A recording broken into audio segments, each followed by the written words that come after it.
श्री स्वामी समर्थ. स्वामी भक्तांनो, आज मी तुम्हाला श्री गुरुचरित्र कथासार सांगणार आहे. पूर्वेकडे पीठपूर नावाचे गाव आहे आणि त्या गावात राजा नावाचा एक ब्राह्मण राहत असे. त्याची बायको सुमती ही फार साध्वी होती, पतिव्रता होती. अतिथी पाहुण्यांचा आदर सत्कार करण्यात नेहमी तत्पर असे आणि पतिसेवाही ती एकचित्ताने करीत असे. एका अमावस्येच्या दिवशी त्यांचे घरी श्राद्ध होते आणि त्या दिवशी श्री दत्तात्रेय अतिथी वेशाने सुमतीचे घरी भिक्षेस आले. ब्राह्मण जेवण्यापूर्वीच सुमतीने आलेल्या अतिथीला भिक्षा वाढली. दत्तात्रेयाने तत्क्षणी आपले रूप प्रकट केले आणि त्या साध्वीला ते म्हणाले,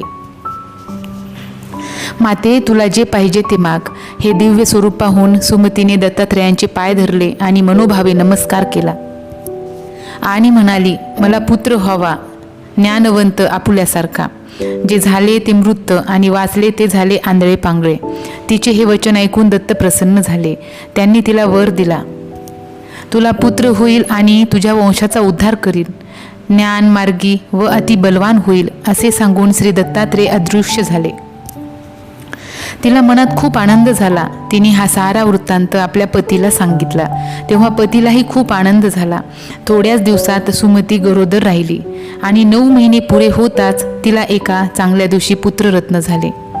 त्याचे ग्रह पाहून तो मोठा तपस्वी होईल, जगत गुरु होईल असे आई वडिलांना कळताच त्यांनी त्याचे नाव श्रीपाद ठेवले. वाढता वाढता श्रीपाद पूर्ण 7 वर्षाचा झाला. 7 वर्ष पूर्ण होताच त्याची मुंज केली. त्यावेळी तो 4 वेद बोलू लागला आणि हे सर्व पाहून नगरवासियांना आश्चर्य वाटले. श्रीपाद 16 वर्षाचा झाला तेव्हा आई वडिलांनी त्याचे लग्न करायचे ठरविले. तेव्हा श्रीपाद उत्तरेकडे दीक्षा घेण्यासाठी गेला. त्यावेळी त्याच्या आईला खूप दुःख झाले. तिच्या डोळ्यातून अश्रू वाहू लागले आणि ती मूर्छा येऊन पडली.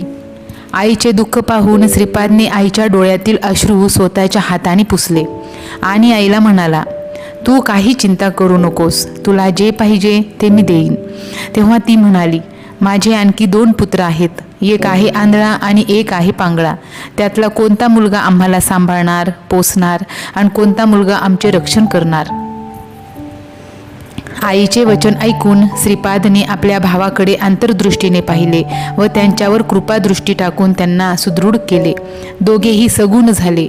त्यांची दृष्टी आली. त्यांनी येऊन श्रीपादचे पाय धरले. ते ताबडतोब वेदशास्त्र म्हणू लागले. श्रीपादने त्यांना आशीर्वाद दिला, शतायुषी व्हाल आणि आता मला आपण निरोप द्यावा. मी उत्तरेकडे साधूजनांना दीक्षा देण्यास जात आहे, असे आईवडिलांना सांगून श्रीपाद अदृश्य झाले आणि काशीला गेले. ते तिथे गुप्तपणे होते व तेथून ते बद्रीवन गोकर्ण तीर्थयात्रेला निघून गेले.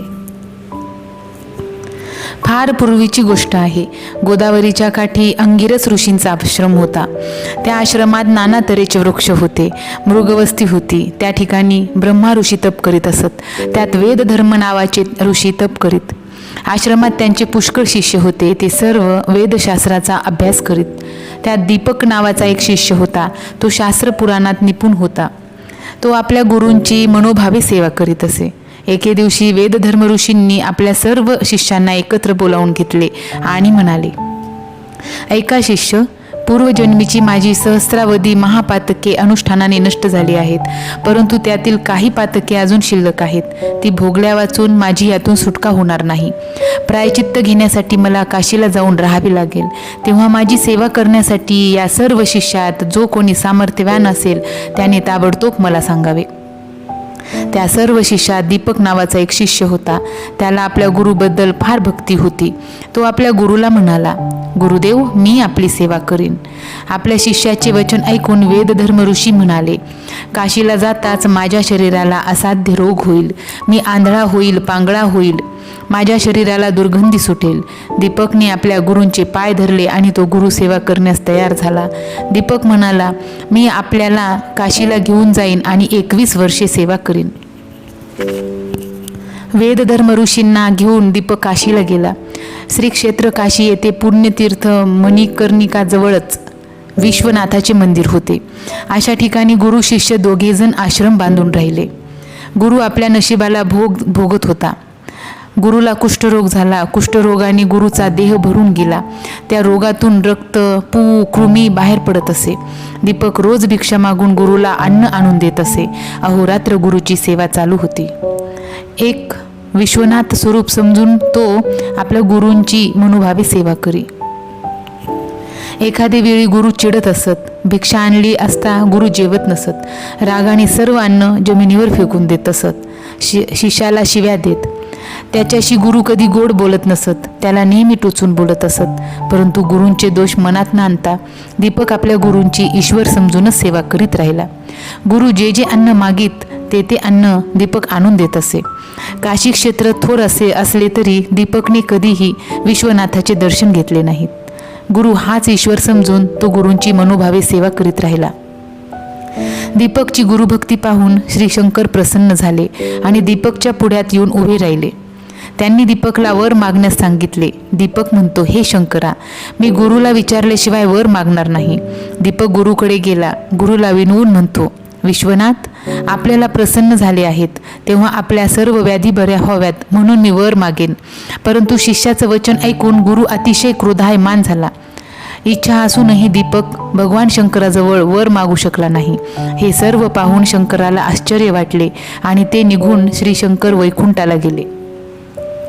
सर्व देवांना बोलावून शंकराने विष्णूला त्या गुरु शिष्याची हकीकत सांगितली. हे सारे ऐकून विष्णू त्या दोघा गुरु शिष्यांना पाहायला गेला. दीपकाची गुरुभक्ती पाहून विष्णू संतुष्ट झाले.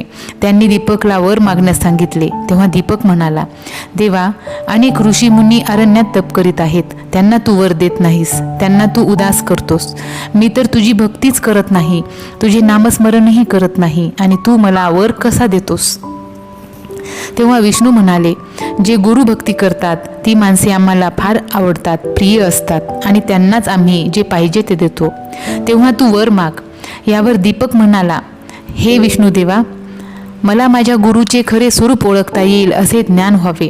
विष्णूने दीपकला तथास्तु म्हणून वर दिला. वर घेऊन दीपक आपल्या गुरुकडे गेला. तेव्हा गुरुने शिष्याला विचारले, तुला विष्णूने काय दिले ते सविस्तर सांग, त्यामुळे माझ्या मनाला समाधान मिळेल. दीपक गुरुला म्हणतो, मी देवाकडे गुरुभक्ती, गुरुसेवा मागितली.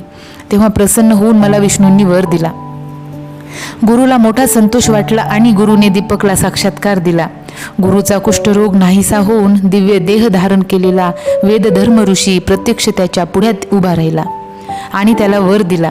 तुझे जीवन स्थिर होईल. तू भक्ती केलीस, यामुळे लोक तुझे नामस्मरण करतील. तुझे शब्द हे सिद्ध होतील. तुझे स्मरण जे करतील त्यांचे कष्ट दूर होतील. जीवनात तू स्थिर होऊन काशीपुरात वास करशील. अशा प्रकारे ही गुरु शिष्याची कहाणी आपल्याला आवडली असेल तर कमेंटमध्ये कमेंट करा. आणि अशाच प्रकारच्या नवनवीन कथा कहाणी ऐकण्यासाठी माझ्या चॅनलवर जर नवीन असाल तर माझ्या चॅनलला सबस्क्राईब करा, व्हिडिओ शेअर करा. श्री स्वामी समर्थ. जय जय स्वामी समर्थ.